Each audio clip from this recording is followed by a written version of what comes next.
I was folding the linen napkins next to the plates when I noticed the camera lens pointed at me. The Sunday pot roast was resting on the counter, filling the kitchen with a warm, savory smell. My daughter-in-law, Jessica, stood in the doorway, phone held high.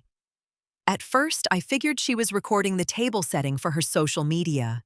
Then, her voice cut through the quiet room. Our live-in maid. Finally good for something. She let out a sharp little laugh and tapped her screen to stop recording. I froze, the white fabric rough against my fingertips. Our eyes met. She didn't look embarrassed. She just shrugged, turned on her heel, and walked upstairs. A few minutes later, I sat on a stool in the kitchen and opened the app on my own phone. The video was already uploaded. The caption matched her words exactly. Right beneath it, a new notification popped up. My son David had commented. It wasn't a defense of me. It was just a single crying, laughing emoji. I didn't feel a sudden urge to cry. I didn't feel a heavy stab in my chest. What washed over me was a strange, ice-cold clarity. For the past year, ever since they moved into the upstairs bedrooms to save money, I had quietly taken over the entire household. To them, I wasn't Helen Franklin, a mother offering a helping hand. I was free labor. I stood up, grabbed my coat from the hook, picked up my purse, and walked out the front door without a single word. I drove to a quiet diner on the edge of town, ordering a black coffee. I sat in a booth and just thought. The next morning, the winter sun was bright against the diner window. My phone buzzed on the table. A text from Jessica illuminated the screen. Why's my card declined? I'm standing here with a full cart at checkout. It was the extra debit card I'd given her months ago for shared household groceries. Without hesitation, I opened my banking app. I confirmed what I had quietly done the night before from the diner booth. The card was permanently blocked. I set the phone down and took a sip of my coffee. The silence felt heavy, but good. I drove home around noon. The moment I turned the key in the front door, quick footsteps echoed in the hallway. Jessica stood there. Her arms crossed her face, flushed with irritation. "What the hell was that this morning?" she snapped. "I looked like an absolute idiot at the register. Did you forget to transfer funds or something?" I calmly slipped off my coat and placed it on a wooden hanger. "No," I replied evenly. I canceled the card. David shuffled out of the living room, looking exhausted, rubbing the back of his neck. "Mom, you can't just do that out of nowhere. How are we supposed to buy things?" I turned my gaze to him. "With your own paychecks, David. That card was for household groceries, not your personal coffee runs and clothes shopping while you live here rent-free. I am not carrying that expense anymore." I held out my palm. "I'd like the physical card back now, please." Jessica huffed, digging aggressively through her designer purse before tossing the plastic card onto the entryway table. It clattered against the wood. All this drama over a stupid video. It was just a joke for my followers. You're overreacting.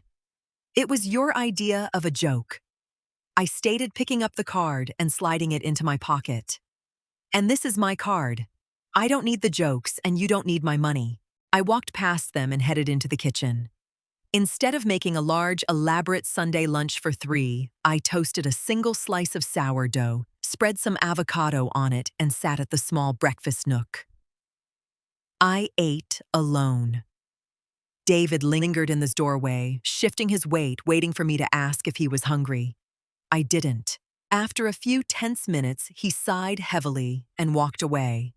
I finished my toast, washed my single plate, and dried my hands. Things were changing, and tomorrow my house would feel even different. Monday afternoon, I walked through the downstairs area and really looked at it for the first time in months. When David and Jessica moved in, they promised to stick to the upstairs bedrooms and the loft area. But gradually, their lives had spilled over. Jessica's fitness magazines and empty smoothie cups littered my oak coffee table. David's muddy running shoes blocked the front door. They treated the main floor like their personal lounge, while I had slowly retreated to the kitchen and my bedroom just to stay out of their way. That arrangement ended today. I found a large plastic laundry bin in the utility room.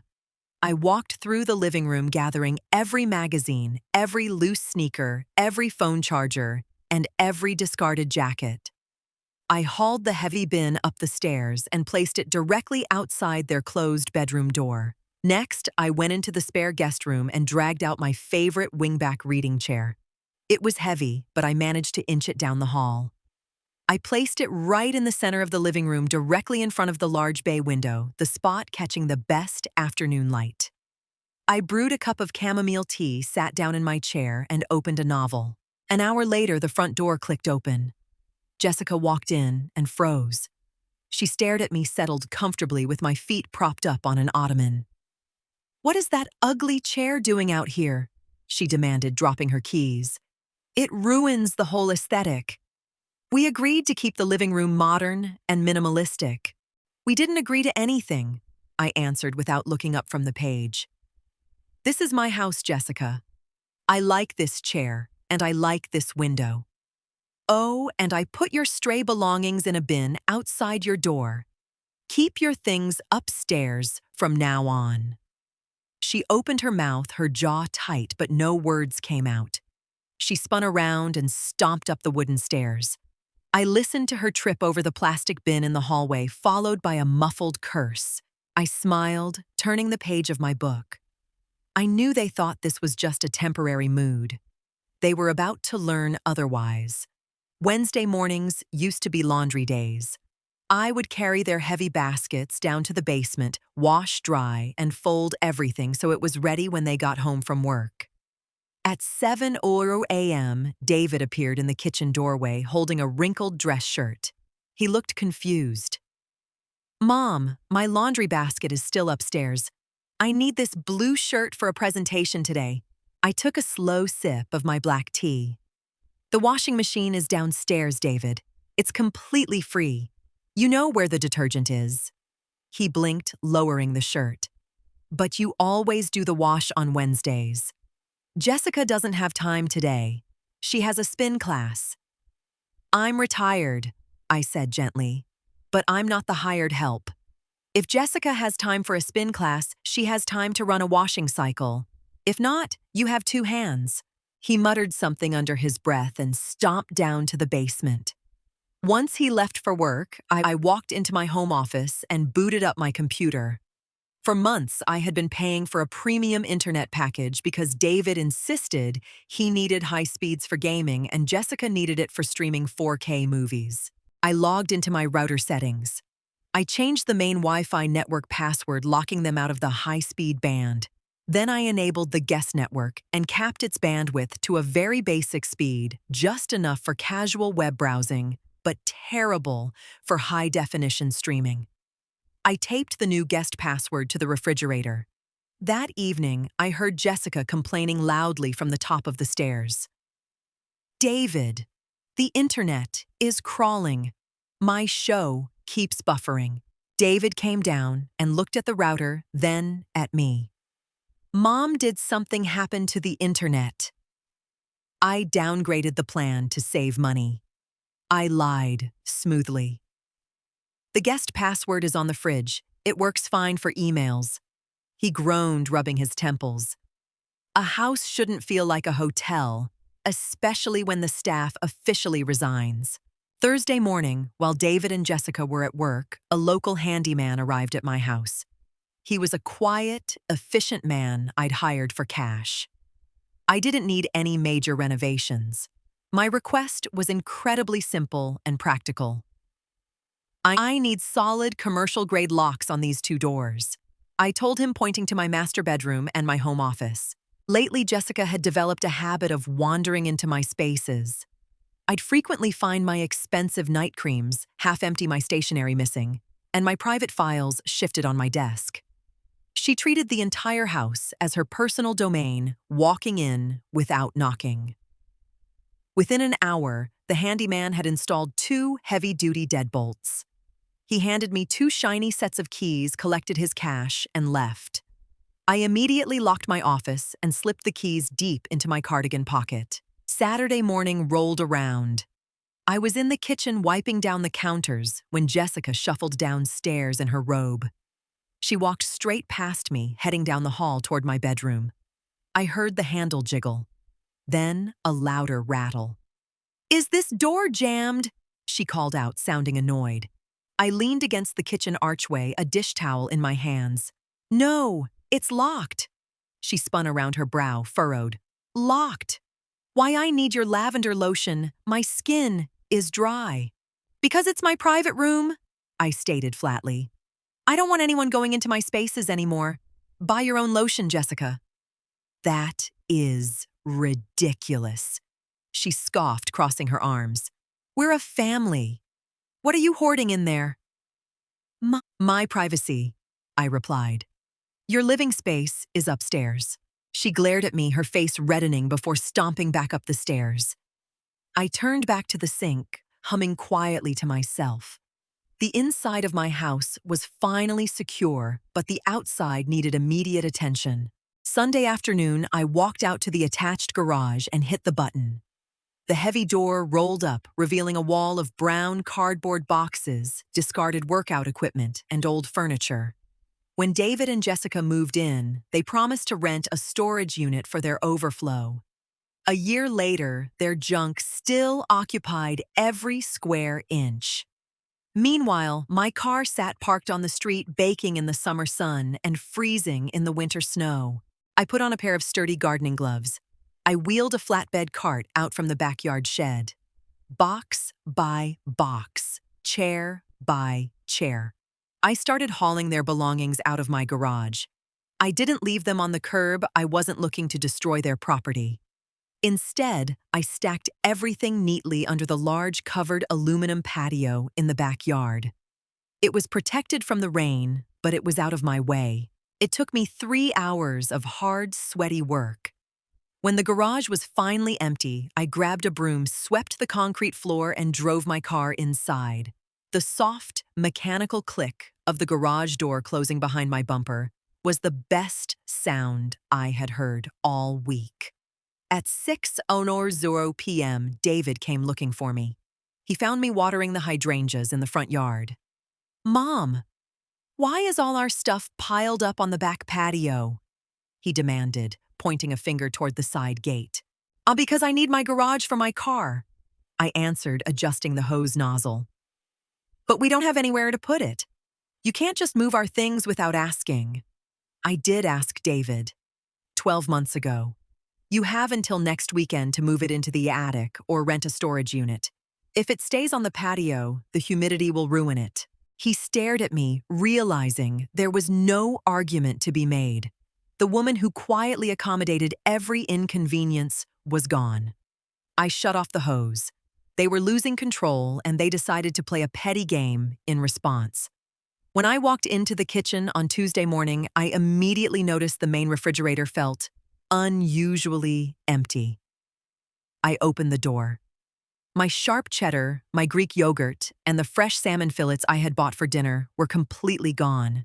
Taped to the inside of the door was a sticky note in Jessica's handwriting. "Since we're keeping things separate now, we used some of your groceries for meal prep. We hadn't shopped yet. We'll settle up later." I read the note twice. It was a deliberate provocation, a test to see if I would scream or start an argument. I didn't do either. I walked into my locked home office, booted up my computer, and navigated to an appliance store website. I ordered a compact locking mini fridge with next-day delivery. When it arrived on Wednesday afternoon, the delivery men carried it straight into my office. I plugged it in, drove to the local farmer's market, and bought fresh vegetables, high-quality meats, artisan cheeses, and a bottle of crisp white wine. I stocked my new private fridge, locked my office door, and put the key on a lanyard around my neck. That evening, I sat in my wingback chair, reading. I heard David and Jessica come through the front door, talking about how hungry they were. I heard the kitchen fridge open. "Mom," David called out, stepping into the living room. "Did you not go grocery shopping? There's barely anything in here." I marked my page and looked up. I did go shopping, but you wanted things strictly separate, so my food stays in my private room now. You two are working adults. I'm sure you can figure out your own dinner. Jessica walked up behind him, her face hardening. You're hoarding food in your bedroom. I'm securing my property, I corrected her. Have a good night. Their real surprise, however, wasn't waiting in the kitchen. It was arriving on Friday. Friday evening, I was enjoying a glass of wine in my chair when a car pulled into the driveway. I looked out the window and saw two women pulling rolling suitcases up the walkway. I recognized them as Jessica's college friends. Jessica opened the front door with a wide, welcoming smile. David stood behind her carrying a pizza box, looking extremely uneasy. No one had mentioned guests to me. Come on in, guys. The guest room is right down the hall. Just drop your bags, Jessica said loudly, gesturing toward the spare room on the first floor. I remained seated, watching over the rim of my wine glass. I knew exactly how this was going to play out. Jessica grabbed the handle of the guest room door and pushed. It didn't budge. She rattled it harder. She turned around, her smile dropping instantly. Why is this locked? She demanded, glaring at me. I stood up, smoothing my slacks, and smiled at her friends. Hello, ladies. Nice to see you. I turned to Jessica. The guest room is locked because it isn't a guest room anymore. I converted it into my sewing and craft studio yesterday. Jessica's face flushed deep red. Are you kidding me? Where are my friends supposed to sleep? They're staying the whole weekend. You should have checked with the homeowner before inviting overnight guests, I said, in a calm, steady voice. Since you have that large loft area upstairs, I'm sure the air mattress will fit perfectly up there. You can host them in your own space. Her friends stared awkwardly at the floor. David cleared his throat, his face burning with embarrassment. Come on upstairs, guys. I'll get the mattress blown up. Jessica shot me a look of pure venom, but she picked up a suitcase and followed them. The house was slowly becoming mine again, and Monday would bring the final step. The weekend was tense. Jessica's friends stayed upstairs most of the time, clearly uncomfortable with the cold dynamic. By Sunday afternoon, they packed their bags and left early. The moment their car pulled away, David came downstairs. He found me at the kitchen table organizing some paperwork. Mom, what you did on Friday was totally uncalled for, he said, his voice shaking with frustration. Jessica was humiliated. You're treating us like strangers. No, David. I'm treating you like adults, I said, looking him dead in the eye. You live in my house, use my utilities, take up my space, and disrespect me on the internet. You think I'm your maid. I am your landlord. I slid a white envelope across the kitchen table. He stared at it, hesitating before picking it up and pulling out the stapled documents inside. What is this? He asked. A standard month-to-month residential lease agreement, I explained plainly. I calculated the square footage of the upstairs loft and bedrooms, compared it to fair market value in our zip code, and added 50% of the household utilities. The total is on the second page. His eyes widened as he read the number. Rent, Mom. We're saving for our own place. If we pay this, it'll take us years to afford a down payment. That is the reality of being an adult, I said, folding my hands together. You don't get to build your savings by leeching off my retirement. You have two choices. Sign the lease and pay the first month's rent by Friday, or consider this your formal 30-day notice to vacate the premises. David stood frozen. He looked at the printed paper, then at me. There were no tears, no yelling, no dramatic threats. It was just a clear, impenetrable boundary. The illusion of his free ride shattered in his hands. They didn't sign the lease. The thought of paying me money for a house Jessica couldn't control was entirely too much for her pride to swallow. For the next 30 days, they lived out of boxes. The house was filled with a thick, icy silence, but it was a peaceful silence. They bought their own groceries, did their own laundry at a laundromat, and kept their belongings strictly upstairs. On their final Saturday, a moving truck backed into my driveway. I sat in my wingback chair by the window, sipping tea as I watched David and Jessica carry their furniture out. Jessica never made eye contact. David looked tired, but resigned. Before he got into the driver's seat of the truck, David walked up to the front porch and handed me the spare keys. "We're out," he said quietly. "I'm sorry things got so messed up, Mom." "I am, too, David," I replied, taking the keys. "Take care of yourself." I didn't hug him, and I didn't offer to help them unpack at their new cramped apartment across town. I simply closed the front door. Within the hour, a locksmith arrived. I had him rekey every exterior door on the house. The next morning, I woke up at dawn. I walked downstairs into a perfectly quiet home. There were no shoes in the hallway. There was no one expecting a hot breakfast. The air smelled of fresh coffee and the lemon polish I had used on the floors. I carried my mug to my chair by the window and sat down as the morning sunlight poured across the living room. A deep, profound lightness settled in my chest. They thought calling me a maid would break me, would put me in my place. But they forgot one crucial detail. A maid can always quit, and the owner always holds the keys.